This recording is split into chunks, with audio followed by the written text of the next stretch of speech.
Diddy's climb from Harlem intern to mogul is hip-hop folklore. A boy who sold mixtapes on the block now split his days between Star Island sunrises and Paris Fashion Week nights. He boasted about private jets named Love Air, signed $90 million entertainment deals, and let Forbes whisper future billionaire into eager microphones. The image was flawless until a civil lawsuit filed in November 2023 accused him of the darkest party trick imaginable. Whispers turned to warnings, and the velvet rope began to fray. By March 25, 2024, the illusion shattered completely. More than 80 Homeland Security agents, some strapped into armored vehicles, stormed his palatial homes in Los Angeles and Miami, yanking out safes, hard drives, and closets full of designer luggage. Neighbors who once bragged about star sighting now filmed the raid on phones, selling the clips to TMZ within the hour. Yet even those dramatic scenes weren't half as graphic as the hotel evidence soon to surface. Inside sealed boxes, investigators allegedly found narcotics, lubricant, and USBs labeled only with the dates, no names. Prosecutors would later hint these were souvenirs from Diddy's private marathons, filmed without consent. For the first time, Wall Street partners began freezing endorsements. Sean John's flagship store quietly closed for renovation. But the real blow came when one of those mystery drives matched a face America already knew. Enter Cassie Ventura, the R&B darling who once sang love songs beside him. In 4 days of gut-wrenching testimony, she painted a decade of control, balcony threats, black-eye cover-ups, and a 2016 hotel beating caught on surveillance footage. Each word cracked Diddy's golden armor a little louder, and jurors leaned in like they were binge-watching crime TV. Yet the most explosive witness was still waiting in the wings, hidden behind a borrowed name. On Thursday, June 5, 2025, a slender woman in oversized sunglasses took the oath. Court reporters labeled her simply Jane. But the internet connected dots faster than a DJ scratches vinyl. Daphne Joy, model, entrepreneur, and mother of 50 Cent's 12-year-old son, had stepped into the spotlight. Even before she spoke, 50 Cent fired off an Instagram post clutching his child with a single caption, WTF, and let 3 million followers guess the rest. The family drama was officially public record.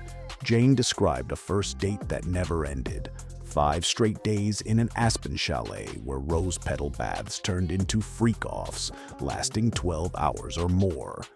Diddy, she said, preferred to watch from a velvet chaise, self-entertaining while hired escorts and rotating girlfriends performed. Payment came in rent checks, Chanel credits, and unspoken threats. Refuse, and the lifestyle vanished. But the part that left jurors frozen was her final night in 2024.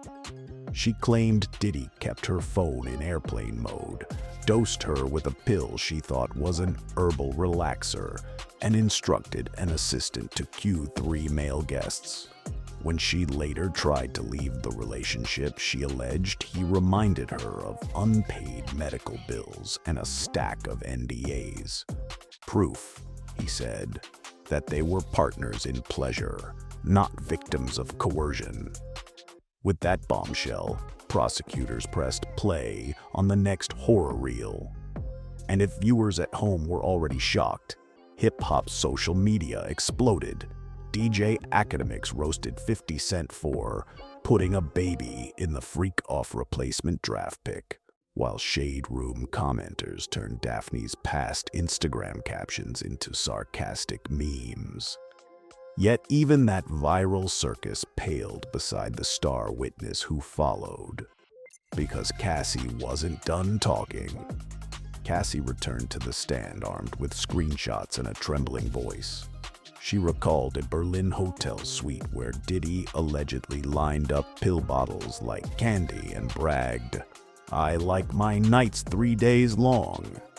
One video clip, too explicit to describe on YouTube, showed her stumbling after a 36-hour session, makeup streaked, while Diddy laughed off camera. But prosecutors weren't finished stacking bricks on their RICO wall. Former Danity Kane singer Dawn Richard testified next, describing a 2009 backstage beating so brutal that security guards pretended not to see. She also told jurors about wild king nights in mixed-gender saunas, each attendee required to sign phone-free pledges.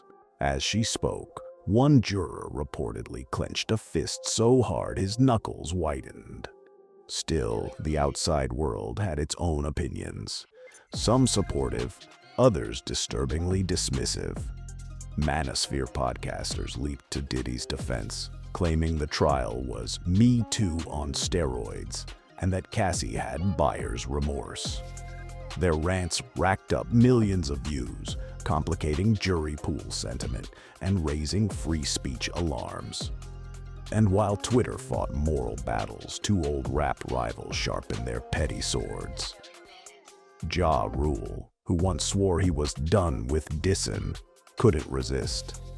Posting a crying laugh emoji collage of 50 Cent's classic music video stills, he added, 2025 petty season still active. Within hours, the clip trended on YouTube, Ja's voice over DJ Academic's rant, remix style. The cultural crossfire had officially escaped the courthouse.